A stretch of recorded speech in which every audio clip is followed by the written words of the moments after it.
Hello दोस्तों, जय हिंद। तो स्वागत है फिर से आज एक वीडियो में। और आज का वीडियो जैसा कि आप लोगों ने थंबनेल के अंदर देख लिया होगा, आज का वीडियो जो है वो इम्पोर्टेंट होने वाला है। जितने भी हमारे साथी यूपी पुलिस का एग्जाम देने वाले हैं उन सारे भाइयों के लिए ये वीडियो बहुत ही इंपॉर्टेंट होने वाला है। और इस वीडियो के अंदर हम लोग 15 टॉपिक यानी जीएस के 15 ऐसे टॉपिक कवर करेंगे जिनसे हर वर्ष एग्जाम्स में क्वेश्चन पूछे गए हैं और पूछे भी जाएंगे, आगे भी पूछे जाएंगे। और जिन भाइयों का यूपी पुलिस का एग्जाम है उनके लिए तो ये वीडियो इंपॉर्टेंट है ही।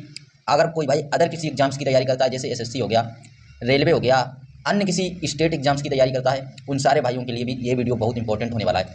तो आज की वीडियो में जैसा मैंने आप लोगों को बताया कि 15 टॉपिक कवर करेंगे, तो चलते हैं सीधे वीडियो को अपने स्टार्ट करते हैं बिना टाइम को व्यर्थ करते हुए। तो देखिएगा, सबसे पहले जो हमारा टॉपिक का नाम है वो है बदले गए नाम 2026 के अंदर। 2026 के अंदर जो भी नाम चेंज किए गए हैं उन नामों को हम लोग देख लेते हैं।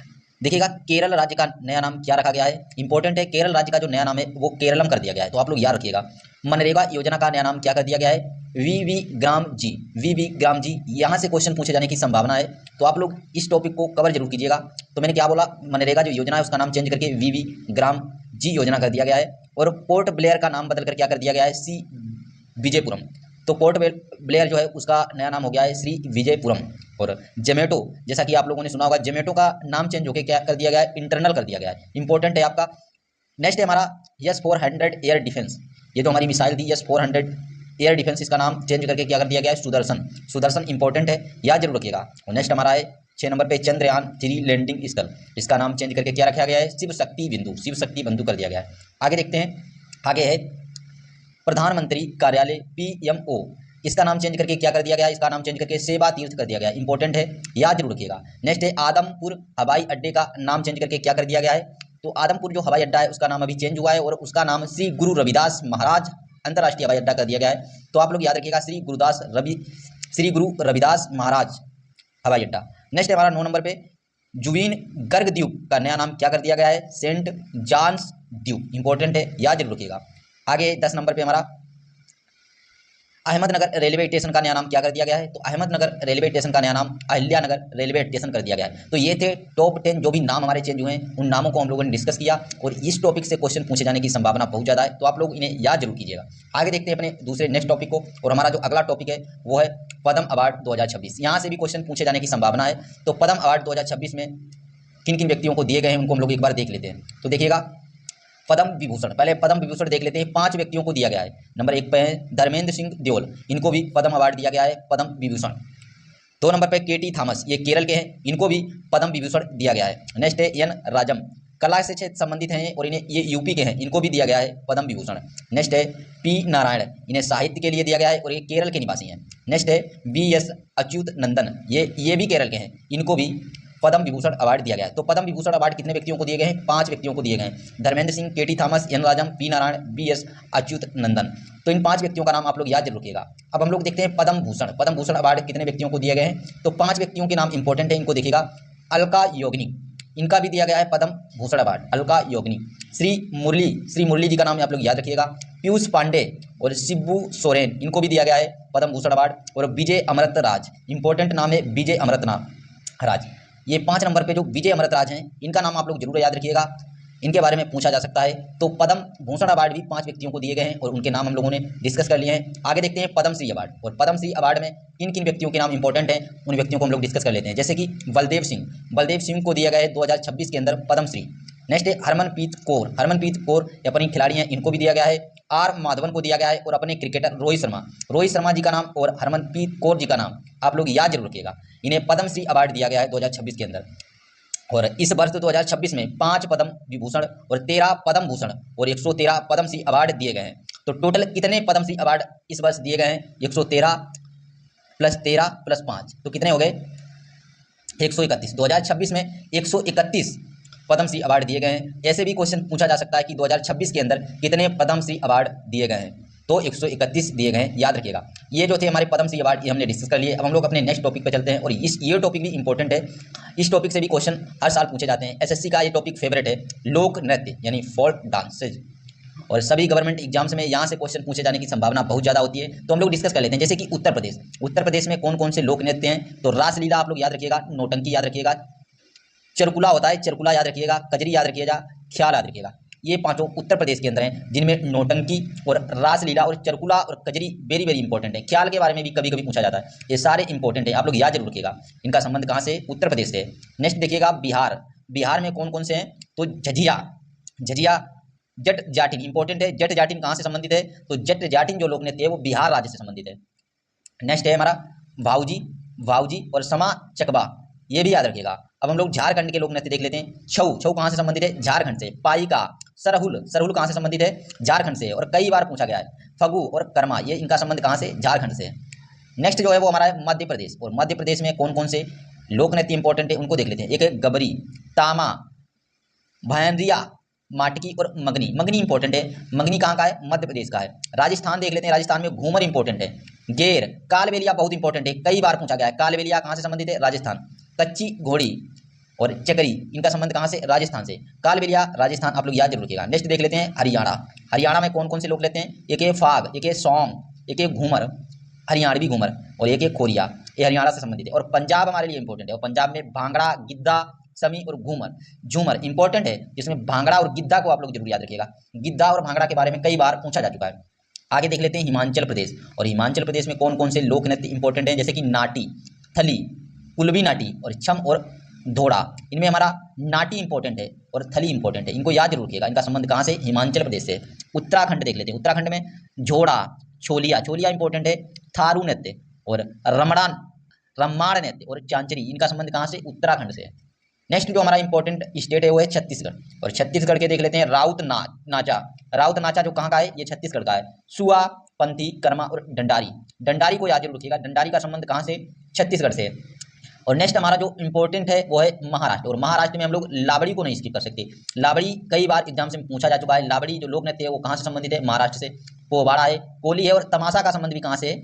महाराष्ट्र से। और नेक्स्ट है हमारा गोंधक, गोंधल, गोंधल को भी आप लोग याद जरूर रखिएगा। नेक्स्ट है गुजरात, और गुजरात में जो फेमस है वो है गरबा, डांडिया, टिप्पणी, वबई, तेरताल, ये सारे लोक नृत्य इंपॉर्टेंट हैं। गुजरात में जो जो लोक नृत्य हो रहे हैं वो सारे इंपॉर्टेंट है, और इनके बारे में पूछा भी जा चुका है। नेक्स्ट है हमारा गोवा, गोवा में है देखनी, फगुड़ी, मांडो, सिगमो, सिगमो जो फेस्टिवल है इंपॉर्टेंट है। सिगमो के बारे में कई बार पूछा गया है, तो सिगमो को आप लोग याद रखिएगा, कहाँ से संबंधित है? गोवा से संबंधित है, गोवा सिगमो। टेनियाल मेल, ये भी कहाँ से? गोवा से। नेक्स्ट हम लोग डिस्कस करते हैं तेलंगाना, तेलंगाना में कौन कौन से इंपॉर्टेंट लोक नृत्य हैं? बोनालू, बोनालू कई बार पूछा गया है, बोनालू, बोनालू को आप लोग याद जरूर रखिएगा। बोनालू का संबंध कहाँ से? तेलंगाना से, तो तेलंगाना बोनालू। परिणी, परिणी का संबंध कहाँ से? तेलंगाना से। लंबाड़ी, लंबाड़ी का संबंध कहाँ से? तेलंगाना से। ढीमसा, उग्गू कथा, उग्गू कथा को भी आप लोग याद जरूर रखिएगा, कहाँ होती है? तेलंगाना के अंदर होती है। नेक्स्ट जो है हमारा आंध्र प्रदेश, और आंध्र प्रदेश के अंदर इंपॉर्टेंट लोक नृत्य काफी हैं, जैसे कि वीर नाट्यम, याद रखिएगा वीर नाट्यम का जो संबंध है वो आंध्र प्रदेश से है। नेक्स्ट है भागम कथ्यम, इसका संबंध कहाँ से? आंध्र प्रदेश से। कोलाट्यम, इसका संबंध कहाँ से? आंध्र प्रदेश से। तांडव, तांडव का संबंध कहाँ से? आंध्र प्रदेश से। और छड़ी नृत्य इंपॉर्टेंट है, छड़ी नृत्य याद जरूर रखिएगा। और कर्नाटक को देख लेते हैं, कर्नाटक में ढोलू कुनीथा, ढोलू कुनीथा का संबंध कहाँ से? कर्नाटक। और यक्षगान का संबंध कहाँ से? कर्नाटक से। और वीर गसे, वीर गसे का संबंध कहाँ से? कर्नाटक। कुंभा और गोरी कुनीथा, ये सारे लोक नृत्य जो है वो कर्नाटक के अंदर होते हैं। और हमारा नेक्स्ट जो स्टेट है वो है केरल, और केरल में है मोहिनी अट्टम, मोहिनी अट्टम आपने सुना होगा, मोहिनी अट्टम जो है वो केरल का क्लासिकल डांस है, तो मोहिनी अट्टम को जरूर आप लोग याद रखिएगा।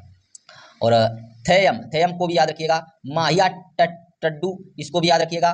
पदइनी, बेल्लम कली, और बेल्लम कली इंपॉर्टेंट है। और थिरुथिरकली, ये सारे जो लोक नृत्य हैं वो केरल के अंदर होते हैं। नेक्स्ट देख लेते हैं तमिलनाडु, और तमिलनाडु में है कोलाट्टम, कुम्मी, करगाटम, सिलवाट्टम, मयिलाटम, मयिलाटम, ये सारे लोक नृत्य कहाँ के हैं? तमिलनाडु के हैं, इनको याद जरूर रखिएगा। नेक्स्ट है हमारा उड़ीसा, और उड़ीसा में हमारा इंपॉर्टेंट है छऊ, छऊ लोक नृत्य कहाँ होता है? उड़ीसा। गोटीपुसी, और गोटीपुसी कई बार पूछा गया है, कहाँ है? उड़ीसा के अंदर है। नेक्स्ट है सांबलपुरी, सांबलपुरी और ढोल गीता, ये भी इंपॉर्टेंट है। और नट संकीर्तन, नट संकीर्तन कहाँ होता है? तो उड़ीसा के अंदर होता है, याद जरूर रखिएगा। नेक्स्ट जो हमारा लास्ट स्टेट है वो है पश्चिम बंगाल, और पश्चिम बंगाल के अंदर गाम्बिरा, छऊ, बाउल, झुमूर, राधा कृष्ण नृत्य, ये सारे कहाँ होते हैं? ये पश्चिम बंगाल के अंदर होते हैं। आई होप ये जो हमने लोक नृत्य डिस्कस किए ये आप लोगों को समझ आ गए होंगे कि ये लोक नृत्य कितने इंपॉर्टेंट हैं, और आप लोग इनको याद जरूर रखिएगा। और जैसा कि मैंने आप लोगों से बोला था कि आप चाहें एसएससी या स्टेट एग्जाम या किसी अन्य वनडे एग्जाम की तैयारी करते हैं तो ये वीडियो आप लोगों के लिए बहुत इंपॉर्टेंट होने वाला है। इसमें हम लोग 15 टॉपिक कवर कर रहे हैं, तो देख लीजिएगा ये सारे ही टॉपिक इंपॉर्टेंट हैं, और यहाँ से हर साल एग्जाम्स में क्वेश्चन पूछे जरूर जाते हैं। तो अगला अपना टॉपिक देखते हैं, जो हमारा अगला नेक्स्ट टॉपिक है वो है भारत के प्रमुख राष्ट्रीय उद्यान, और यहाँ से भी, इस टॉपिक से भी हर साल क्वेश्चन पूछे जाते हैं। पिछली बार जब यूपी पुलिस का एग्जाम हुआ था तब भी यहाँ से क्वेश्चन पूछे गए थे और अब की बार भी पूछे जाएंगे। तो देखिएगा किसी ना किसी शिफ्ट में जो ये क्वेश्चन मैं आप लोगों को करा रहा हूँ, इन्हीं क्वेश्चन से 5 से 7 क्वेश्चन आप लोगों को हूबहू देखने को मिलेंगे। तो देखिएगा ये क्वेश्चन इस स्लाइड से मिलेगा, आप लोगों को मैच कर लेना। तो देख लेते हैं महत्वपूर्ण राष्ट्रीय उद्यान एवं उनके जो राज्य हैं। अपने राष्ट्रीय उद्यान को डिस्कस करते हैं। तो हमारा पहले नंबर पे है जिम कॉर्बेट राष्ट्रीय उद्यान। और जिम कॉर्बेट राष्ट्रीय उद्यान कहाँ है? तो ये उत्तराखंड के अंदर है। उत्तराखंड इस क्वेश्चन का राइट आंसर हो जाएगा, उत्तराखंड में। जिम कॉर्बेट राष्ट्रीय उद्यान कहाँ पे है? तो उत्तराखंड के अंदर है। आप लोग याद जरूर रखिएगा। नेक्स्ट जो है हमारा वो है गिरि राष्ट्रीय उद्यान। और गिरि राष्ट्रीय उद्यान कहाँ पे है? गुजरात के अंदर है। नेक्स्ट है हमारा काजीरंगा राष्ट्रीय उद्यान। और काजीरंगा राष्ट्रीय उद्यान कहाँ पे? असम राज्य के अंदर है। तो याद जरूर रखिएगा। काजीरंगा और मानस राष्ट्रीय उद्यान ये भी असम राज्य के अंदर है। नेक्स्ट है हमारा सुंदरवन राष्ट्रीय उद्यान। और सुंदरवन राष्ट्रीय उद्यान कहाँ है? तो ये पश्चिम बंगाल के अंदर है। याद जरूर रखिएगा। आगे देखते हैं 6 नंबर पे बांदीपुर राष्ट्रीय उद्यान। और बांदीपुर का संबंध किस राज्य से? और बांदीपुर राष्ट्रीय उद्यान जो है वो हमारा कर्नाटक राज्य के अंदर है। इंपॉर्टेंट है, याद जरूर रखिएगा। आगे देख लेते हैं कान्हा राष्ट्रीय उद्यान। और कान्हा राष्ट्रीय उद्यान कहाँ है? तो ये मध्य प्रदेश के अंदर है। इंपॉर्टेंट है, याद जरूर रखिएगा। नेक्स्ट है पेंच राष्ट्रीय उद्यान। और पेंच राष्ट्रीय उद्यान भी मध्य प्रदेश के अंदर है। नेक्स्ट है हमारा रणथंभौर राष्ट्रीय उद्यान। और रणथंभौर राष्ट्रीय उद्यान कहाँ है? तो ये राजस्थान के अंदर है। याद जरूर रखिएगा। नेक्स्ट है हमारा शासन या सारस गिरि राष्ट्रीय उद्यान। और ये कहाँ पे है? ये गुजरात के अंदर है। याद जरूर रखिएगा, इंपॉर्टेंट है। नेक्स्ट है हमारा एरावकुलम राष्ट्रीय उद्यान। और एरावकुलम राष्ट्रीय उद्यान कहाँ पे है? तो केरल राज्य के अंदर है। इंपॉर्टेंट है, याद जरूर रखिएगा। आगे देख लेते हैं हेमिस राष्ट्रीय उद्यान। नेक्स्ट है हमारा हेमिस राष्ट्रीय उद्यान। और हेमिस राष्ट्रीय उद्यान लद्दाख के अंदर है। इंपॉर्टेंट है। नामदफा राष्ट्रीय उद्यान। और नामदफा राष्ट्रीय उद्यान कहाँ है? अरुणाचल प्रदेश के अंदर है। इंपॉर्टेंट है। भीतरकनिका राष्ट्रीय उद्यान। और भीतरकनिका राष्ट्रीय उद्यान कहाँ पे है? उड़ीसा राज्य के अंदर है। इंपॉर्टेंट है, याद जरूर रखिएगा। नेक्स्ट हमारा वेंकटेश्वर राष्ट्रीय उद्यान। और वेंकटेश्वर राष्ट्रीय उद्यान आंध्र प्रदेश राज्य के अंदर है। इंपॉर्टेंट है, याद जरूर रखिएगा। आगे देख लेते हैं अपने नेक्स्ट राष्ट्रीय उद्यान के बारे में। और हमारा जो नेक्स्ट राष्ट्रीय उद्यान है वो है सिमलीपाल राष्ट्रीय उद्यान। और सिमलीपाल राष्ट्रीय उद्यान कहाँ पे है? तो उड़ीसा राज्य के अंदर है। याद जरूर रखिएगा। आगे हमारा पेरियार राष्ट्रीय उद्यान। और पेरियार राष्ट्रीय उद्यान केरल राज्य के अंदर है। नेक्स्ट हमारा केबुल लामजाओ राष्ट्रीय उद्यान। और केबिल लामजाओ राष्ट्रीय उद्यान कहाँ पे है? तो ये मणिपुर राज्य के अंदर है। नेक्स्ट हमारा मैलिंग राष्ट्रीय उद्यान। और ये मोलिंग राष्ट्रीय उद्यान कहाँ पर है? तो ये अरुणाचल प्रदेश राज्य के अंदर है। इंपॉर्टेंट है, याद जरूर रखिएगा। और हमारा 20 नंबर पे दुधवा राष्ट्रीय उद्यान। और दुधवा राष्ट्रीय उद्यान कहाँ पे है? तो ये उत्तर प्रदेश राज्य के अंदर है। याद जरूर रखिएगा। देखिएगा फ्रेंड्स, ये हमने जो 20 राष्ट्रीय उद्यान अभी डिस्कस किए, और इन्हीं 20 राष्ट्रीय उद्यान से आपके उत्तर प्रदेश पुलिस के एग्जाम्स के अंदर इन्हीं 20 राष्ट्रीय उद्यान में से कोई भी एक राष्ट्रीय उद्यान पूछा जाएगा। और यहाँ से 1 या 2 क्वेश्चन हर शिफ्ट में पूछे जाएंगे। तो इन 20 राष्ट्रीय उद्यान को आप लोग अच्छे से तैयार कीजिएगा और यहाँ से आप लोगों का एक क्वेश्चन हूबहू जरूर मिलेगा। तो बढ़ते हैं अपने नेक्स्ट टॉपिक की तरफ। और हमारा नेक्स्ट टॉपिक भी इंपॉर्टेंट टॉपिक है और यहाँ से भी क्वेश्चन पूछे जाने की संभावना है। तो देख लेते हैं हमारा नेक्स्ट टॉपिक है। देखिएगा फ्रेंड्स, अब हम लोग अपने विश्व के जो महाद्वीप हैं उन महाद्वीपों से रिलेटेड क्वेश्चनों को करेंगे और इसके जो महत्वपूर्ण तथ्य हम लोग उन तथ्यों को डिस्कस कर लेते हैं। जैसे कि पहले हम लोग एशिया को डिस्कस करते हैं। और एशिया के अंदर अगर देखा जाए सबसे बड़ा देश कौन सा है? तो चाइना इस क्वेश्चन का राइट आंसर हो जाएगा। और एशिया के अंदर पूछा गया तो चाइना राइट आंसर होगा। और अगर ओवरऑल विश्व यानी वर्ल्ड का सबसे बड़ा देश कौन सा है, यानी विश्व का सबसे बड़ा देश पूछा जाएगा, तब हमारा आंसर चेंज हो जाएगा। क्योंकि विश्व का जो सबसे बड़ा देश है एरिया के हिसाब से वो रसिया यानी रूस है। आप लोग इसे भी याद जरूर रखिएगा। और सबसे छोटा देश एशिया के अंदर सबसे छोटा देश कौन सा है? मालदीव है। याद जरूर रखिएगा। और सबसे ऊंचा शिखर कौन सा है? और सबसे ऊंचा जो शिखर है वो है माउंट एवरेस्ट। और माउंट एवरेस्ट एशिया का ही सबसे ऊंचा शिखर नहीं है, बल्कि ये दुनिया का यानी विश्व का सबसे ऊंचा शिखर है। नेक्स्ट हमारा सबसे लंबी नदी, यानी एशिया के अंदर सबसे लंबी नदी कौन सी है? तो यांगटीसी। यांगटीसी जो नदी है वो एशिया की सबसे बड़ी नदी है। और अगर विश्व की सबसे बड़ी नदी पूछा जाएगा तो नील नदी हमारा राइट आंसर हो जाएगा। आप लोग याद जरूर रखिएगा। आगे देख लेते हैं अफ्रीका। तो अफ्रीका के अंदर इसी तरीके से हम लोग डिस्कस कर लेते हैं। अफ्रीका का सबसे बड़ा देश कौन सा है? तो अल्जीरिया। अल्जीरिया अफ्रीका का सबसे बड़ा देश है। और सबसे छोटा देश कौन सा है? और सबसे छोटा देश है माल्टो। माल्टो जो है वो अफ्रीका का सबसे छोटा देश है। और अफ्रीका का सबसे ऊंचा शिखर कौन सा है? तो माउंट किलिमंजारो। और ये 2-3 बार ऑलरेडी क्वेश्चन पूछा जा चुका है कि माउंट किलिमंजारो कहाँ स्थित है? तो माउंट किलिमंजारो कहाँ है? अफ्रीका के अंदर है। याद जरूर रखिएगा। और अफ्रीका की सबसे लंबी नदी कौन सी है? तो नील नदी है। आप लोग इसे भी याद जरूर रखिएगा। आगे बढ़ते हैं और आगे हम लोग डिस्कस कर लेते हैं उत्तरी अमेरिका को। और उत्तरी अमेरिका के अंदर देखते हैं सबसे बड़ा देश कौन सा है? तो कनाडा। कनाडा उत्तरी अमेरिका का सबसे बड़ा देश है। और सबसे छोटा देश कौन सा है? सेंट पीरे। सेंट पीरे उत्तरी अमेरिका का सबसे छोटा देश है। और सबसे ऊंचा शिखर कौन सा है? तो माउंट मैकिन्ले। माउंट मैकिन्ले उत्तरी अमेरिका का सबसे ऊंचा शिखर है। और सबसे लंबी नदी कौन सी है? सबसे लंबी नदी है मिसिसिपी नदी। मिसिसिपी नदी उत्तरी अमेरिका की सबसे लंबी नदी है। आगे देख लेते हैं दक्षिणी अमेरिका को डिस्कस कर लेते हैं। और दक्षिण अमेरिका के अंदर सबसे बड़ा जो देश है वो है ब्राजील। और ब्राजील दक्षिणी अमेरिका का सबसे बड़ा देश है। याद जरूर रखिएगा। और सबसे छोटा देश फॉकलैंड। फॉकलैंड द्वीप जो है वो दक्षिण अमेरिका का सबसे छोटा देश है। नेक्स्ट है सबसे ऊंचा शिखर। और सबसे ऊंचा शिखर कौन सा है? अजांस डेल सेल्डो। अजांस डेल सेल्डो जो है वो दक्षिण अमेरिका का सबसे ऊंचा शिखर है। याद जरूर रखिएगा। और सबसे लंबी पर्वतमाला अगर पूछी जाएगी और दक्षिण अमेरिका की सबसे लंबी पर्वतमाला कौन सी है, तो पर्वतमाला को भी आप लोग याद रखिएगा, एंडीज पर्वतमाला। एंडीज पर्वतमाला का नाम आप लोग जरूर याद रखिएगा, इसके बारे में पूछा जा चुका है। एंडीज पर्वतमाला दक्षिण अमेरिका की सबसे लंबी पर्वतमाला है, याद रखिएगा। और नेक्स्ट है हमारा सबसे लंबी नदी, और सबसे लंबी नदी कौन सी है, तो अमेजन नदी दक्षिण अमेरिका की सबसे लंबी नदी है, याद जरूर रखिएगा। आगे देख लेते हैं अंटार्कटिका, और अंटार्कटिका को डिस्कस कर लेते हैं। यहाँ से भी क्वेश्चन पूछा जाएगा। सबसे बड़ा देश, इसका डाटा कुछ क्लियर नहीं है, और सबसे छोटा देश, इसका डाटा भी अनुमान नहीं लगाया जा सका। और सबसे ऊंचा शिखर बिन्सन मैसिव, बिन्सन मैसिव आप लोग याद जरूर रखिएगा, सबसे ऊंचा शिखर है अंटार्कटिका का। और सबसे लंबी नदी कौन सी है, ओनेक्स नदी। ओनेक्स नदी जो है वो अंटार्कटिका की सबसे लंबी नदी है, याद जरूर रखिएगा। नेक्स्ट है हमारा यूरोप। यूरोप महाद्वीप में सबसे बड़ा देश कौन सा है, और जैसा कि हम लोगों ने डिस्कस किया था, रूस जो है वो यूरोप महाद्वीप के अंदर है, और यूरोप महाद्वीप का सबसे बड़ा देश रूस है, यानी रसिया। और सबसे छोटा देश कौन सा है, वेटिकन सिटी। वेटिकन सिटी सबसे छोटा देश है। और सबसे ऊंचा शिखर कौन सा है, माउंट एल्ब्रुस। माउंट एल्ब्रुस जो है वो यूरोप का सबसे ऊंचा शिखर है। और सबसे लंबी नदी, सबसे लंबी नदी है वोल्गा नदी, इंपॉर्टेंट है वोल्गा नदी। और वोल्गा नदी कहाँ बहती है, तो ये यूरोप के अंदर बहती है, और यूरोप की सबसे लंबी नदी है। नेक्स्ट हम लोग डिस्कस करते हैं ऑस्ट्रेलिया को, और ऑस्ट्रेलिया से क्या क्या क्वेश्चन बन सकते हैं। ऑस्ट्रेलिया में सबसे बड़ा देश कौन सा है, तो ऑस्ट्रेलिया है। सबसे छोटा देश कौन सा है, नोरू है, नोरू का नाम आप लोग याद रखिएगा। और सबसे ऊंचा शिखर कौन सा है, तो माउंट कोज़िस्को। माउंट कोज़िस्को जो है वो ऑस्ट्रेलिया की सबसे ऊंची चोटी है, यानी सबसे ऊंचा शिखर है। और सबसे लंबी नदी कौन सी है, तो मर्रे डार्लिंग नदी जो है वो ऑस्ट्रेलिया की सबसे लंबी नदी है। तो ये थे हमारे कुछ इंपॉर्टेंट तथ्य हमारे महाद्वीपों से रिलेटेड जो हमने डिस्कस कर लिए। और ये टॉपिक भी हमारा ऑलमोस्ट कंप्लीट हुआ। और यहाँ से भी क्वेश्चन अगर पूछा जाएगा तो इन्हीं क्वेश्चन से आप लोगों को या तो कोई ऊंची चोटी पूछ लेगी, या किसी देश की स्थिति पूछ लेगी, या किसी देश की राजधानी पूछ लेगी, कुछ भी पूछ लेगा, यहाँ से आप लोगों को क्वेश्चन मिल जाएगा। या कोई नदी के बारे में पूछ लिया जाएगा, तो आप लोग यहाँ से इसको कंप्लीट कर लीजिएगा। और मैं एक नेक्स्ट वीडियो में देश और उनकी राजधानियों और उनकी मुद्राओं को भी डिस्कस कर दूंगा, ताकि आप लोगों से यहाँ से क्वेश्चन स्किप ना हो जाए। आगे देख लेते हैं। और जो हमारा नेक्स्ट टॉपिक होने वाला है वो भी इंपॉर्टेंट है, और यहाँ से भी क्वेश्चन पूछे जाते हैं। जैसे भारत के प्रमुख बांध और उनसे संबंधित जो हमने नोट्स बनाए थे वो पेज हम आप लोगों को प्रोवाइड करा रहे हैं। तो सबसे इंपॉर्टेंट ये टॉपिक होने वाला है। यहाँ से भी क्वेश्चन पूछे जाते हैं, क्योंकि किसी बांध को पूछ लेते हैं, या बांध की स्थिति किस राज्य में, ऐसे करके क्वेश्चन पूछा जाता है। तो डिस्कस कर लेते हैं। ये हमारे इंडिया का मैप है, और आप लोग देख पा रहे होंगे। अगर आप लोगों को मैप देखना नहीं आता है तो मैं आप लोगों को बता देता हूँ। ये जो हमारा इंडिया है, और इधर ये जो है हमारा ये अरब सागर है, और ये बे ऑफ बंगाल है, और ये हिंद महासागर है नीचे, और ये अपनी श्रीलंका की स्थिति है। और ये हमारा जो ऊपर वाला एरिया है ये हमारा जम्मू कश्मीर, देन उसके बाद में पंजाब, लद्दाख ऊपर, और ये हमारा जो उत्तराखंड का एरिया हो गया। फिर इधर हमारा ये उत्तराखंड के बाद ये जो हमारा उत्तराखंड ये यूपी हो गया। देन इसके बाद में हमारा इधर चाइना हो जाएगा, और इधर हमारा अफगानिस्तान हो जाएगा, इधर पाकिस्तान हो जाएगा। तो ये स्थिति आप लोग एक बार मैप में जरूर देख लीजिएगा। और इधर हमारा बांग्लादेश हो जाएगा। ठीक है, स्थिति आप लोग देख लीजिएगा। इसे हम लोग नॉर्थ कहते हैं, इसे हम लोग साउथ कहते हैं। ये हमारा वेस्ट होता है और ये हमारा ईस्ट होता है। तो ये सारी कंफर्म हो गया होगा आपको। अब हम लोग डिस्कस करते हैं अपने बांध और उनकी स्थिति को। तो सबसे पहले हम लोग देखते हैं बांधों को। तो देखिएगा भाखड़ा नागल बांध, और ये भाखड़ा नागल जो बांध है ये किस राज्य के अंदर है, तो ये हिमाचल प्रदेश, यानी हिमाचल प्रदेश राज्य के अंदर है, याद जरूर रखिएगा। नेक्स्ट है हमारा टिहरी बांध, और टिहरी बांध कहाँ है, उत्तराखंड राज्य के अंदर है।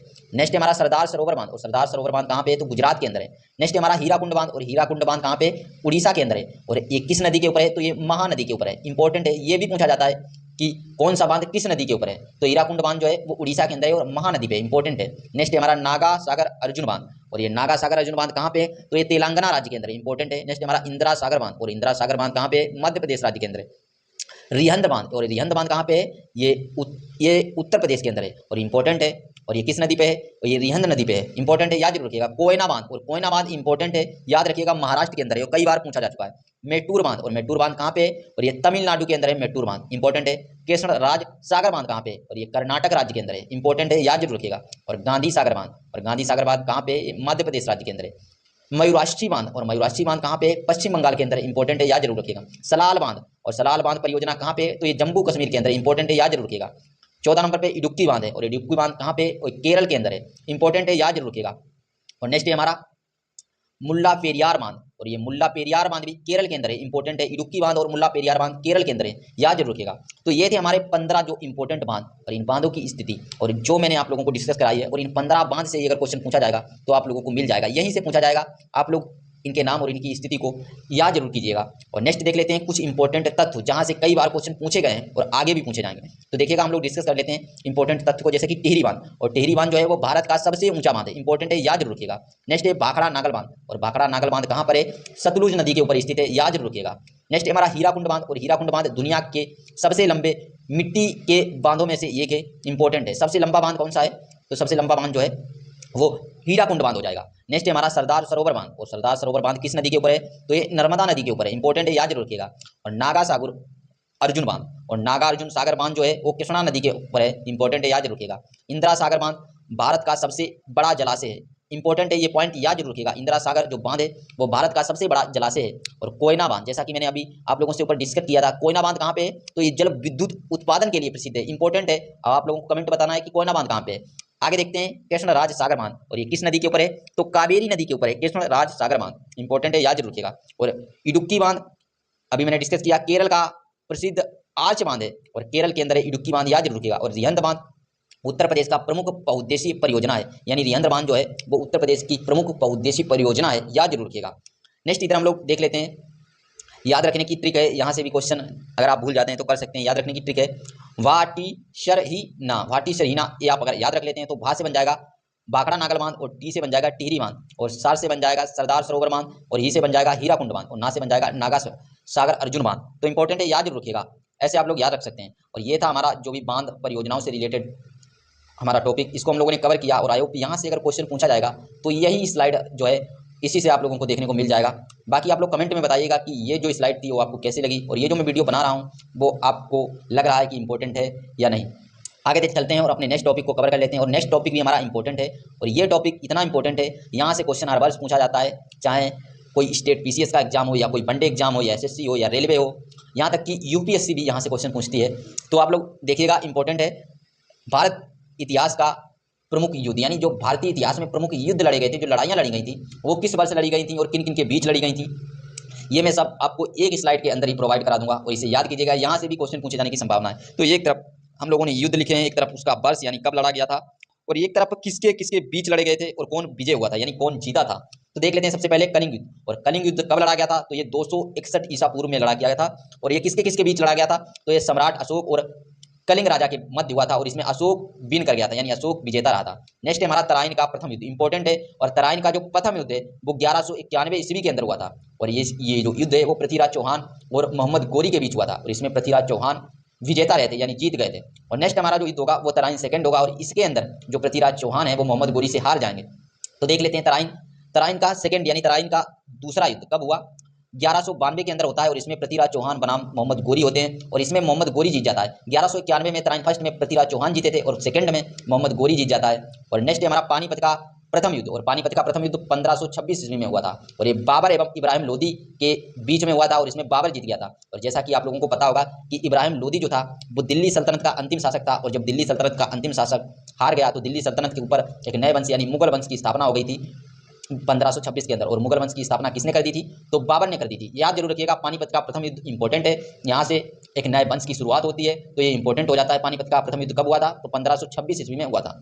आगे देखते हैं, आगे हमारा खानवा का युद्ध, और खानवा के युद्ध भी हमारा इंपॉर्टेंट है। ये 1527 के अंदर होता है, और इसमें बाबर और राणा सांगा आमने सामने होते हैं, और इसमें बाबर विजय हो जाता है। नेक्स्ट है हमारा घाघरा का युद्ध, और घाघरा का युद्ध 1529 ईस्वी में होता है, और इसमें बाबर और अफगान सेना होती है, और अफगान सेना इसमें हार जाती है और बाबर विजय हो जाता है। नेक्स्ट है हमारा चौसा का युद्ध, और चौसा का युद्ध 1539 ईस्वी में लड़ा जाता है, और इस युद्ध में शेरशाह सूरी और हुमायूं आमने सामने होते हैं, और हुमायूं इस युद्ध में हार जाता है, और शेरशाह सूरी जो है वो जीत जाता है। और शेरशाह सूरी यहाँ पे 1539 में जीतने के बाद एक बाबर यानी मुगल वंश जिस वंश की स्थापना बाबर ने की थी, मुगल वंश की, और उसी वंश के ऊपर कुछ समय के लिए 15 वर्ष या 16 वर्ष के लिए ये जो शेरशाह सूरी है जो 1539 के अंदर चौसा का युद्ध जीत जाता है। और फिर यहाँ पे एक और युद्ध लड़ता है 1540 के अंदर कन्नौज का युद्ध। जब ये दोनों युद्ध ये जीत जाता है हुमायूं से, तो यहाँ पे सूर्य वंश की स्थापना कर देता है, यानी 15-16 वर्षों तक मुगल वंश के ऊपर सूर्य वंश का शासन रहता है। कभी इसे हम लोग डिटेल में पढ़ेंगे, अभी हम लोग सिर्फ युद्ध और उनके मध्य होने वाले शासकों को और कौन जीता था इसको डिस्कस कर रहे हैं। तो अभी इसमें ज़्यादा डिटेल में नहीं, आप लोग बस इतना याद रखिएगा कि 1539 और 40 में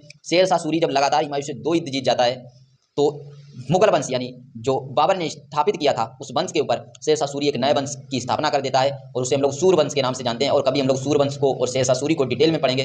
तो अभी हम लोग डिस्कस कर रहे हैं युद्ध। तो चौसा का युद्ध कब लड़ा गया था, 1539 में, और इसमें शेरशाह सूरी और हुमायूं आमने सामने थे, शेरशाह सूरी जीत गया था। और कन्नौज का युद्ध कब होता है, तो 1540 के अंदर होता है, और इसमें भी शेरशाह सूरी और हुमायूं आमने सामने थे, और इसमें भी शेरशाह सूरी जीत गया था। आगे देखते हैं अपना पानीपत का द्वितीय युद्ध, और पानीपत का द्वितीय युद्ध कब हुआ था, 1556 ईस्वी में हुआ था, और इसमें अकबर की तरफ से बैरम खान ने नेतृत्व किया था, और एक तरफ थे हेमू और बैरम खान आमने सामने हुए, और अकबर इसमें विन हो गया था। आगे देखते हैं 10 नंबर पे हल्दी घाटी का युद्ध, और हल्दी घाटी का युद्ध कब हुआ था? 1576 ईस्वी में। और एक तरफ थे महाराणा प्रताप और एक तरफ थे अकबर, और अकबर की तरफ से थी मुगल सेना। तो इसमें मुगल सेना जो थी वो विजयी हो गई थी, याद रखिएगा। 1576 में हुआ था हल्दी घाटी का युद्ध। आगे देख लेते हैं प्लासी का युद्ध, और प्लासी का युद्ध कब हुआ था?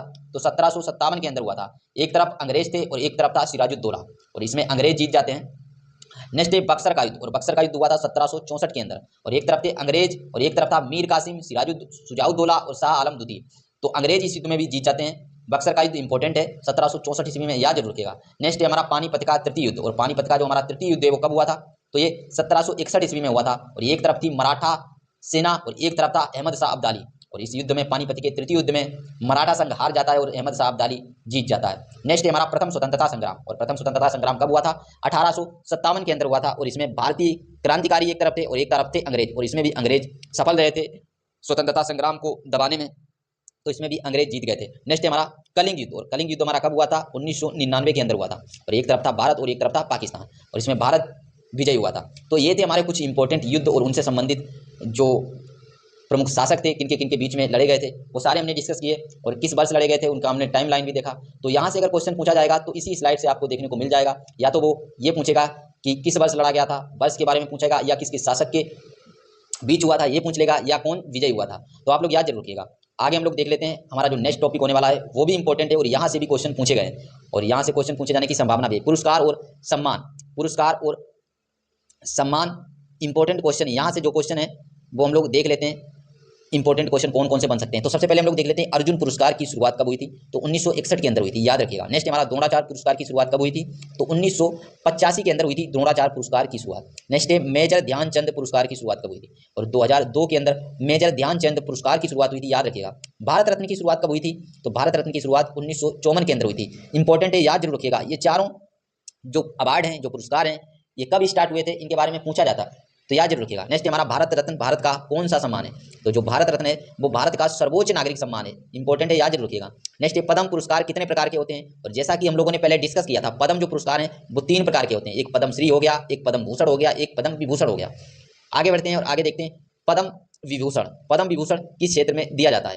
तो ये असाधारण सेवा के लिए दिया जाता है पद्म विभूषण, याद रखिएगा। और पद्म भूषण किस क्षेत्र में दिया जाता है? तो ये उच्च कोटि की सेवा के लिए दिया जाता है, इंपॉर्टेंट है, याद जरूर रखिएगा। और पद्म श्री अवार्ड किस क्षेत्र में दिया जाता है? तो विभिन्न क्षेत्रों में उस उत्कृष्ट जो कार्य करते हैं उनके लिए दिया जाता है। नेक्स्ट हमारा खेलों का सर्वोच्च पुरस्कार कौन सा है? तो खेलों का जो सर्वोच्च पुरस्कार है वो है मेजर ध्यानचंद खेल रत्न अवार्ड, याद रखिएगा। आगे देखिएगा राजीव गांधी खेल रत्न का नया नाम क्या है? और ये राजीव गांधी खेल रत्न का नया नाम जो है वो मेजर ध्यानचंद खेल रत्न अवार्ड है, याद रखिएगा। पहला खेल रत्न पुरस्कार किसे मिला था?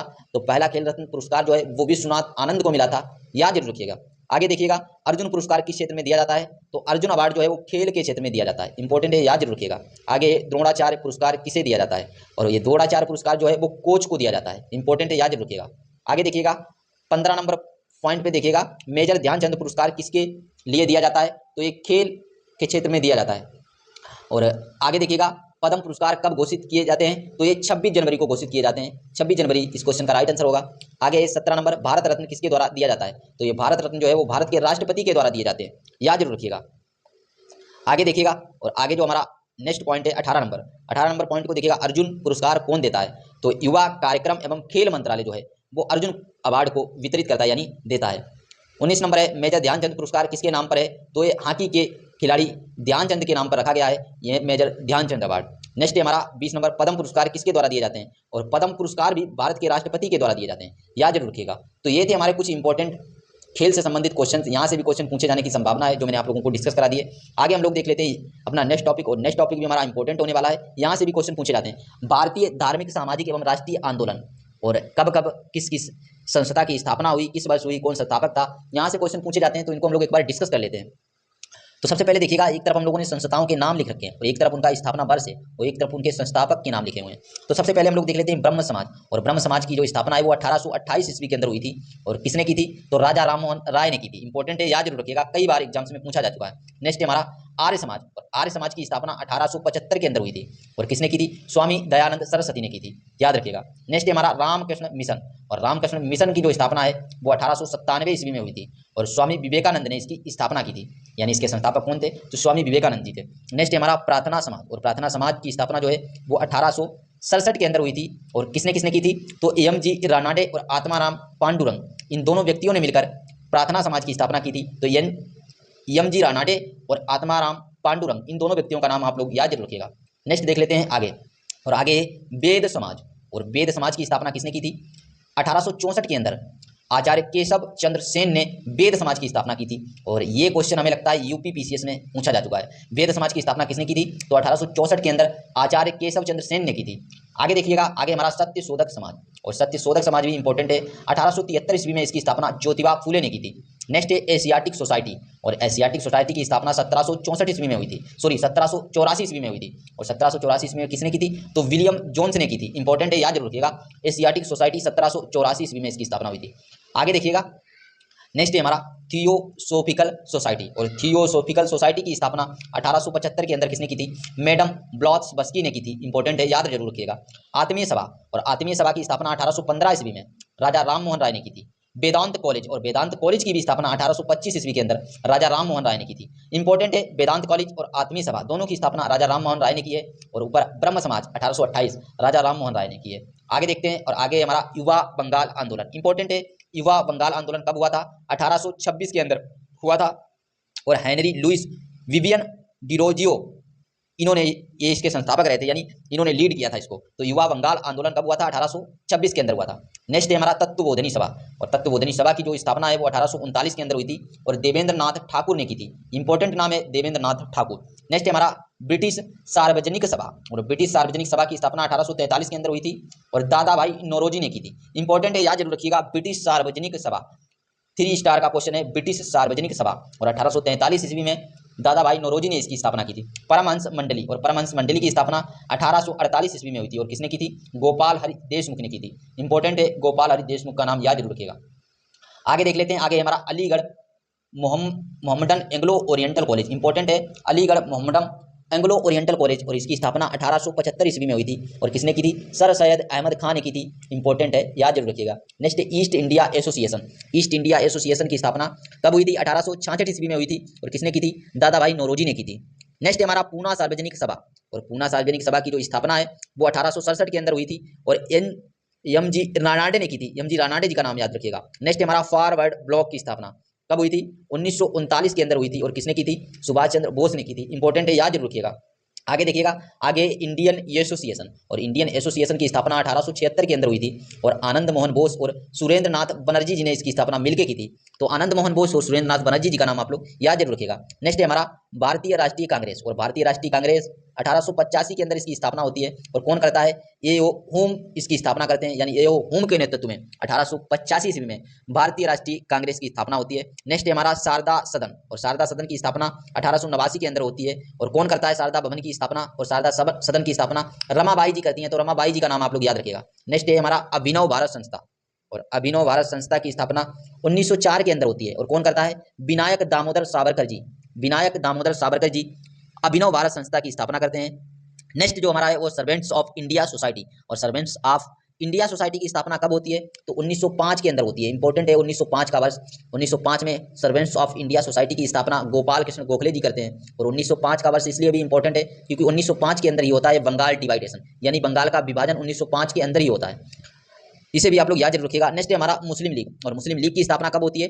तो 1906 के अंदर मुस्लिम लीग की स्थापना होती है, और कौन कौन मिलकर करता है? आगा खां और सलीम उल्लाह खां मिलकर मुस्लिम लीग की स्थापना करते हैं। आगे देखिएगा, आगे हमारे इंपॉर्टेंट जो संस्थाएं वो है हिंदू महासभा, और हिंदू महासभा की स्थापना कौन करता है? 1915 के अंदर, 1915 के अंदर मदन मोहन मालवीय जी हिंदू महासभा की स्थापना करते हैं। नेक्स्ट है हमारा विश्व भारती, और विश्व भारती की स्थापना कौन करता है? तो विश्व भारती की स्थापना रविंद्रनाथ ठाकुर जी करते हैं, और कब करते हैं? तो 1912 के अंदर करते हैं। नेक्स्ट है हमारा होम रूल लीग, और होम रूल लीग की स्थापना कौन करता है? 1916 के अंदर तिलक जी एवं एनी बेसेंट ये होम रूल लीग की स्थापना करते हैं। तो ये थी हमारी कुछ इंपॉर्टेंट संस्थाएं जिनको हमने डिस्कस किया, और आई होप अगर यहाँ से इस टॉपिक से क्वेश्चन पूछा जाएगा तो इस स्लाइड से बाहर तो नहीं जाना चाहिए, और इस स्लाइड से अगर किसी संस्था या उसके वर्ष या उसके संस्थापक के बारे में पूछा जाएगा तो यहीं से क्वेश्चन आप लोगों को मिल जाएगा। आप लोग देख लीजिएगा, इसको आप लोग तैयार जरूर कीजिएगा। आगे हम लोग देखते हैं, और आगे हम लोग देखते हैं अपने एक इंपॉर्टेंट टॉपिक को, और ये टॉपिक 100% यहाँ से क्वेश्चन पूछा जाएगा, चाहे यूपी पुलिस का एग्जाम हो, चाहे एसएससी का एग्जाम हो, चाहे रेलवे का एग्जाम हो। ये टॉपिक फेवरेट टॉपिक है, यहाँ से क्वेश्चन जरूर पूछा जाता है। तो देखिएगा एक क्वेश्चन यहाँ से जरूर पूछा जाएगा यूपी पुलिस के एग्जाम में। तो सबसे पहले हम लोग देख लेते हैं हमारा जो टॉपिक है वो महत्वपूर्ण दिवस, और यूपी पुलिस में ये क्वेश्चन यहाँ से जरूर बनेगा। तो देख लेते हैं राष्ट्रीय युवा दिवस। और राष्ट्रीय युवा दिवस कब मनाया जाता है? तो 12 जनवरी को मनाया जाता है राष्ट्रीय युवा दिवस। और विश्व कैंसर दिवस, और विश्व कैंसर दिवस कब मनाते हैं? तो 4 फरवरी को मनाया जाता है विश्व कैंसर दिवस। नेक्स्ट हमारा अंतर्राष्ट्रीय महिला दिवस, और अंतर्राष्ट्रीय महिला दिवस कब मनाया जाता है? तो 8 मार्च को मनाया जाता है अंतर्राष्ट्रीय महिला दिवस। इंपॉर्टेंट है, याद जरूर रखिएगा। नेक्स्ट हमारा इंपॉर्टेंट क्वेश्चन है, यहाँ से जरूर क्वेश्चन पूछा जाएगा, विश्व जल दिवस कब मनाया जाता है? तो 22 मार्च को मनाया जाता है। और पृथ्वी दिवस कब मनाया जाता है? तो 22 अप्रैल को मनाया जाता है। यहाँ से क्वेश्चन इन दोनों में से किसी एक में क्वेश्चन जरूर पूछा जाएगा। पिछली बार यूपीपीटी के एग्जाम में पूछा गया था कि विश्व जल दिवस कब मनाया जाता है? तो 22 मार्च को मनाया जाता है। हो सकता है कि बार पृथ्वी दिवस के बारे में पूछ ले। तो पृथ्वी दिवस कब मनाया जाता है? तो 22 अप्रैल को मनाया जाता है। और बाकी इंपॉर्टेंट है विश्व स्वास्थ्य दिवस, और कब मनाया जाता है? 7 अप्रैल को मनाया जाता है, याद जरूर रखिएगा। इंपॉर्टेंट है सारे डेज। नेक्स्ट है हमारा अंतर्राष्ट्रीय श्रमिक दिवस, और अंतर्राष्ट्रीय श्रमिक दिवस कब मनाते हैं?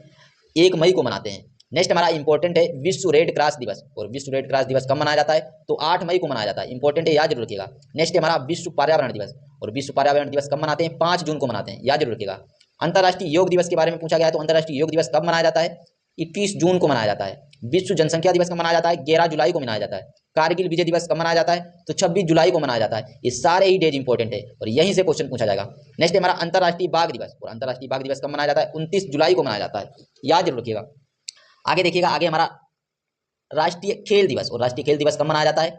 29 अगस्त को मनाया जाता है राष्ट्रीय खेल दिवस। शिक्षक दिवस यानी भारतीय शिक्षक दिवस कब मनाया जाता है? तो 5 सितंबर को मनाया जाता है।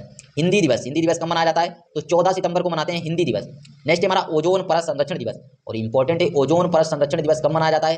तो 16 सितंबर को मनाते हैं ओजोन परत संरक्षण दिवस। नेक्स्ट हमारा वायुसेना दिवस, और वायुसेना दिवस कब मनाते हैं? तो 8 अक्टूबर को मनाते हैं वायुसेना दिवस। आगे देखिएगा, आगे हमारा संविधान दिवस, और संविधान दिवस कब मनाते हैं? 26 नवंबर को मनाते हैं संविधान दिवस। नेक्स्ट हमारा नौसेना दिवस, नौसेना दिवस कब मनाते हैं? 4 दिसंबर को मनाते हैं। और नेक्स्ट हमारा इंपॉर्टेंट है राष्ट्रीय उपभोक्ता दिवस, और राष्ट्रीय उपभोक्ता दिवस कब मनाते हैं? तो 24 दिसंबर को मनाते हैं राष्ट्रीय उपभोक्ता दिवस। तो ये थे हमारे इंपॉर्टेंट डेज जो हमने आप लोगों से डिस्कस किए, और यहीं से क्वेश्चन आप लोगों को देखने को मिल जाएगा, तो इन्हें भी आप लोग याद जरूर कीजिएगा। आगे देखते हैं, और आगे भी हमारा एक इंपॉर्टेंट टॉपिक है, और यहाँ से भी क्वेश्चन पूछे जाने की 90% संभावना है। यहाँ से क्वेश्चन एक क्वेश्चन जरूर पूछा जाएगा, और याद है तो नंबर 2 नंबर पक्के बोले हैं, लेकिन 1 नंबर तो मैं यहाँ से मान के ही चलता हूँ कि 1 नंबर 90% यहाँ से जरूर आएगा। देखिएगा, इसको आप लोग तैयार जरूर कीजिएगा। भारत में नोटबंदी जो है वो कितनी बार हुई है? तो आप लोग थोड़ा इसके बारे में जान लें कि भारत के अंदर नोटबंदी अभी तक कितनी बार हो चुकी है। तो भारत में अब तक 3 बार नोटबंदी हुई है, और ये नोटबंदी कब कब हुई है? सबसे पहले 1946 के अंदर हुई थी। 1000 और 10,000 के नोट बंद किए गए थे। तो 1946 के अंदर 10,000 का भी नोट होता था। मेरे को पहली बार पता चला है कि 1946 के अंदर 10,000 का भी नोट हुआ करता था, जो कि 1946 में बंद कर दिया गया था। फिर उसके बाद में 1978 के अंदर एक बार नोटबंदी होती है, जहां पर 1,000, 5,000 और 10,000 के नोट बंद किए जाते हैं। तो इसे भी आप लोग याद जरूर रखिएगा। आगे देखिएगा, 2016 में 500 और 1,000 के नोट बंद किए गए थे। ये तो आप लोगों को याद होगा, मुझे भी याद है कि 2016 के अंदर 1,000 और 500 के नोट बंद कर दिए गए थे। तो अभी तक जो नोटबंदी है वो 3 बार हुई है। कब कब हुई है? 1946 में हुई है, 1978 में हुई है, और 2016 में हुई। आई होप ये आपको क्लियर हो गया होगा। अब आगे एक पॉइंट लिखा है, इसको हम लोग देख लेते हैं। 2000 का नोट जो है वो 8 नवंबर 2016 को जारी हुआ था, और 19 मई 2023 को बंद कर दिया गया। जैसा कि आप लोगों को पता होगा कि 2016 के अंदर जब 500 और 1000 का नोट बंद हुआ, देन उसके बाद में 2000 का नोट स्टार्ट कर दिया गया था, यानी 2000 का नोट चालू किया गया था। लेकिन 2000 का नोट जो था वो थोड़ा बड़ा हो रहा था, खुले नहीं मिल पा रहे थे, तो उसके चलते हुए कुछ भी रीजन रहा होगा, इन्होंने 19 मई 2023 को बंद कर दिया। किसको बंद कर दिया था? 2000 के नोट को। तो देख लेते हैं भारत में नोट कहाँ बनते हैं, अब इसको हम लोग थोड़ा डिस्कस कर लेते हैं। तो भारत के नोट कहाँ कहाँ बनते हैं? एक नासिक के अंदर बनते हैं, देवास के अंदर बनते हैं, और मैसूर के अंदर बनते हैं। तो इन 3 जगहों का नाम आप लोग याद रखिएगा, और कहीं कहीं आपको सोलबनी भी देखने को मिलता है, तो आप लोग इनका नाम याद रखिएगा। नासिक, देवास, मैसूर और सोलबनी को भी आप लोग ध्यान में रखिएगा, अगर ऑप्शन में होता है तो देखिएगा, नहीं तो ये तीनों नाम जो है वो इंपॉर्टेंट है। तीनों से मैसूर, देवास और नासिक यहाँ नोट बनते हैं। आगे देखिएगा, नोट की छपाई होती है। आगे देखिएगा, भारत में सिक्के कहाँ बनते हैं? तो भारत में सिक्के कहाँ कहाँ बनते हैं? मुंबई के अंदर, कोलकाता के अंदर, हैदराबाद के अंदर और नोएडा के अंदर। 4 शहर जो लिखे हुए हैं यहाँ सिक्के बनते हैं, तो याद जरूर रखिएगा। और अब जो है इंपॉर्टेंट मेन पॉइंट जहाँ से क्वेश्चन पूछे जाते हैं वो आ चुका है। नोट पर बने चित्र कहाँ से लिए गए हैं और किस नोट पे कौन सा चित्र बना हुआ है, उसको हम लोग देख लेते हैं। तो सबसे पहले 10 के नोट पे किसका चित्र बना हुआ है? तो कोणार्क सूर्य मंदिर का चित्र बना हुआ है। ये कहाँ से स्थान से? तो उड़ीसा से लिया गया है। नेक्स्ट हमारा 20 का नोट, और 20 के नोट पे किसका चित्र है? 20 के नोट पे एलोरा की गुफाएं बनी हुई हैं। तो एलोरा की गुफाएं किसके नोट पे हैं? 20 के नोट में। और एलोरा की गुफाओं के जो चित्र हैं वो कहाँ से लिए गए? महाराष्ट्र से लिए गए। नेक्स्ट है हमारा 50 का नोट, और 50 के नोट पर हम्पी का जो रथ है वो बना हुआ है, और हम्पी का रथ कहाँ से लिया गया है, तो कर्नाटक राज्य से लिया गया। नेक्स्ट है हमारा 100 का नोट, और 100 के नोट पर रानी की वाव बनी हुई है, और रानी की वाव कहाँ है, तो गुजरात में है, तो गुजरात से लिया गया है। नेक्स्ट है हमारा 200 का नोट, और 200 के नोट पे सांची का स्तूप बना हुआ है, और सांची का स्तूप कहाँ से है, तो मध्य प्रदेश से लिया गया। नेक्स्ट है हमारा 500 का नोट, और 500 के नोट पे लाल किला बना हुआ है, और लाल किला बना हुआ है, तो लाल किले पे जो है वो कहाँ पे है, तो दिल्ली में है, तो दिल्ली से लिया गया है। नेक्स्ट है हमारा 2000 का नोट, 2000 के नोट पे किसका बना हुआ है, तो मंगलयान का चित्र बना हुआ है, और श्री हरिकोटा आंध्र प्रदेश से संबंधित है। तो याद रखिएगा यहाँ से क्वेश्चन पूछा जा सकता है। तो ये टॉपिक भी हमारा कंप्लीट हुआ। आगे बढ़ते हैं और आगे देख लेते हैं नेक्स्ट टॉपिक को। नेक्स्ट टॉपिक भी हमारा इंपॉर्टेंट है, विभिन्न कृषि क्रांतियां, और यहाँ से भी क्वेश्चन पूछा जाता है कौन सी क्रांति किससे संबंधित है। तो एक तरफ हमने क्रांति लिखी है, एक तरफ उनका संबंध किससे है वो लिखा हुआ है। तो एक तरफ देख लेते हैं नीली क्रांति, और नीली क्रांति का संबंध किससे है, तो मछली उत्पादन से, याद जरूर रखिएगा। नेक्स्ट है हमारा रजत क्रांति, और रजत क्रांति किससे संबंधित है, अंडा उत्पादन से संबंधित है, कुक्कुट उत्पादन से संबंधित है। नेक्स्ट है हरित क्रांति, और हरित क्रांति का जो संबंध है वो खाद्यान्न उत्पादन से है, और काफी बार पूछा भी जा चुका है हरित क्रांति के बारे में। और हरित क्रांति के जनक जैसा कि आपको पता होगा कि एम.एस. स्वामीनाथन जी हैं, याद जरूर रखिएगा। आगे देख लेते हैं भूरी क्रांति के बारे में, और भूरी क्रांति का संबंध उर्वरक उत्पादन से, कोको उत्पादन से है। आगे देखिएगा पीली क्रांति, और पीली क्रांति का संबंध किससे है, तो तिलहन उत्पादन से है, याद जरूर रखिएगा तिलहन उत्पादन। सुनहरी क्रांति, और सुनहरी क्रांति का जो संबंध है वो फल उत्पादन से है, शहद उत्पादन से है। नेक्स्ट है बादामी क्रांति, और बादामी क्रांति का संबंध है मसाला उत्पादन से। नेक्स्ट है गुलाबी क्रांति, और गुलाबी क्रांति का संबंध झींगा उत्पादन से है और प्याज उत्पादन से है, याद जरूर रखिएगा, इंपॉर्टेंट है। नेक्स्ट है हमारा लाल क्रांति, और लाल क्रांति का संबंध किससे, टमाटर उत्पादन से है, मांस उत्पादन से है। कृष्ण क्रांति, और कृष्ण क्रांति का जो संबंध है वो पेट्रोलियम उत्पादन से है, पेट्रोलियम उत्पादन से किसका संबंध है, कृष्ण क्रांति का संबंध है। अमृत क्रांति, और अमृत क्रांति का संबंध किससे, नदी जोड़ो परियोजना से संबंधित है अमृत क्रांति, इंपॉर्टेंट है, याद जरूर रखिएगा। आगे देखिएगा श्वेत क्रांति, और श्वेत क्रांति का जो उत्पादन है संबंध है वो दुग्ध उत्पादन से, तो याद जरूर रखिएगा, इंपॉर्टेंट है श्वेत क्रांति। आगे देख लेते हैं आगे सुनहरा रेशा क्रांति, इंपॉर्टेंट है सुनहरा रेशा क्रांति, और जैसा कि रेशा लिखा है और रेशा से संबंधित है जूट उत्पादन, जूट उत्पादन है, याद रखिएगा रेशा जूट। रजत रेशा क्रांति, और रजत रेशा क्रांति का संबंध किससे है, तो कपास उत्पादन से। दोनों में डिफरेंस है, एक है सुनहरा रेशा क्रांति जिसका संबंध जूट उत्पादन से, और रजत रेशा क्रांति जिसका संबंध कपास उत्पादन से, याद रखिएगा, दोनों में डिफरेंस को समझिएगा। नेक्स्ट है हमारा सेफ्रॉन क्रांति, और सेफ्रॉन क्रांति का संबंध केसर उत्पादन से, इंपॉर्टेंट है, याद जरूर रखिएगा। तो ये थी हमारी कुछ महत्वपूर्ण क्रांतियां जिनको हमने डिस्कस किया। अगर यहाँ से क्वेश्चन पूछा जाएगा तो हूबहू आप कर पाएंगे, नहीं स्किप करेंगे। बढ़ते अपने नेक्स्ट टॉपिक की ओर, और हमारा नेक्स्ट टॉपिक है संविधान की अनुसूचियां, और एक ही स्लाइड में हम लोग संविधान की अनुसूचियों को डिस्कस कर लेते हैं, क्योंकि अगर संविधान की अनुसूचियों से क्वेश्चन पूछा जाएगा तो आप लोग स्किप नहीं करेंगे। देखिएगा मूल संविधान के अंदर कितनी अनुसूचियां थी, तो मूल संविधान के अंदर 8 अनुसूचियां थी, फिर 4 अनुसूचियां इसमें प्लस की गई, वो भी कैसे की गई, संविधान संशोधन के माध्यम से। कभी हम लोग डिटेल में जब अनुसूचियों को पढ़ेंगे, जब हम लोग पॉलिटी को पढ़ रहे होंगे, आर्टिकल को पढ़ रहे होंगे, तो वहाँ हम लोग इनके संविधान संशोधनों को डिस्कस करेंगे कि किस संविधान संशोधन के माध्यम से कौन सी अनुसूची जोड़ी गई थी। तो अभी के लिए आपको इतना याद रखना है कि प्रारंभ में जो संविधान के अंदर अनुसूचियां थी वो थी 8, और अभी बढ़ के हो गई हैं 12, यानी 4 अनुसूचियां इसके अंदर प्लस कर दी गई हैं। तो अभी वर्तमान में अनुसूचियों की संख्या कितनी हो गई है, 12 हो गई है। अब हम लोग अनुसूचियों के विषय से संबंधित क्वेश्चन देख लेते हैं जहां से बनते हैं। तो सबसे पहले हम लोग अनुसूची 1 को देखते हैं। अनुसूची 1 के अंदर किसका उल्लेख किया गया है, तो संघ एवं उसके राज्य क्षेत्र का उल्लेख किया गया है अनुसूची 1 के अंदर।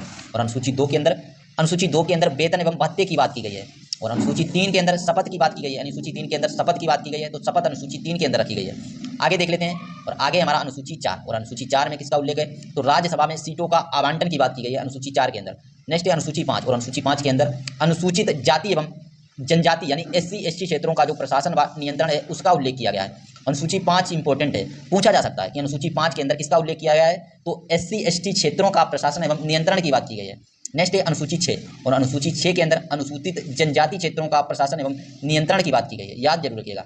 आगे देखिएगा अनुसूची 7, और अनुसूची 7 के अंदर शक्तियों का विभाजन दिया गया है, तो अनुसूची 7 में शक्तियों का विभाजन है, याद जरूर रखिएगा।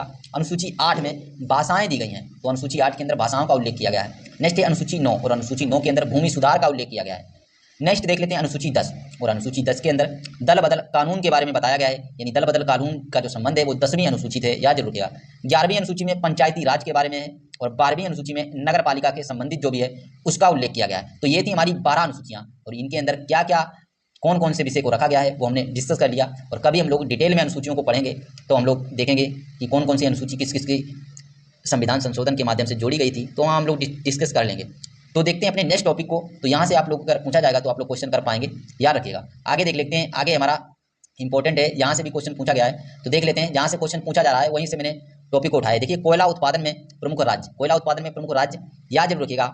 ये एक ट्रिक है, इस ट्रिक को भी याद रखिएगा। ओ छाता झार मत, ओ छाता झार मत, इसको अगर याद कर लेते हैं तो प्रमुख जो कोयला उत्पादक राज्य है उनको आप लोग याद कर पाएंगे। तो देखिएगा, ओ से बन जाएगा हमारा उड़ीसा, तो ओ से बनेगा हमारा उड़ीसा, और छा से बन जाएगा छत्तीसगढ़, और जा से बन जाएगा झारखंड, और माँ से बन जाएगा मध्य प्रदेश, और ता से बन जाएगा तेलंगाना। और ये हमारे पांचों राज्य प्रमुख कोयला उत्पादक राज्य हैं। तो यहाँ से भी क्वेश्चन पूछा गया है, तो आप लोग वो इस ट्रिक को याद रखिएगा, आप लोग यहाँ से क्वेश्चन कर पाएंगे। देखिएगा फ्रेंड्स, ये थे हमारे आज के 15 टॉपिक जिनको हम लोगों ने डिस्कस किया, और ये 15 टॉपिक अगर आप कर लेते हैं तो आप लोगों का स्कोर जरूर ही 5 से 10 नंबर आगे बढ़ जाएगा, क्योंकि यहाँ से क्वेश्चन जरूर पूछे जाते हैं। और अगर ये सारा आपने तैयार कर लिया तो यहाँ से 5 से 10 क्वेश्चन आप लोग इसी स्लाइड से देख पाएंगे। और ये जो वीडियो है, अगर उस पर आप लोगों ने सपोर्ट किया और प्यार दिखाया और हमारे चैनल को सब्सक्राइब किया और वीडियो को शेयर किया, और इस पर अगर 20 के व्यूज गए तो मैं कल एक नेक्स्ट वीडियो लाऊंगा, वो होगा करंट अफेयर का। और करंट अफेयर में 6 मंथ के जितने भी इंपॉर्टेंट टॉपिक हैं, जिस तरह मैंने यहाँ टॉपिक लिखे हैं, वहाँ भी टॉपिकों को, अलग अलग टॉपिकों को लेकर आऊँगा, और 15 से 20 टॉपिक जो भी एग्जाम्स के लिए इंपॉर्टेंट है उन टॉपिकों को जरूर कराऊंगा।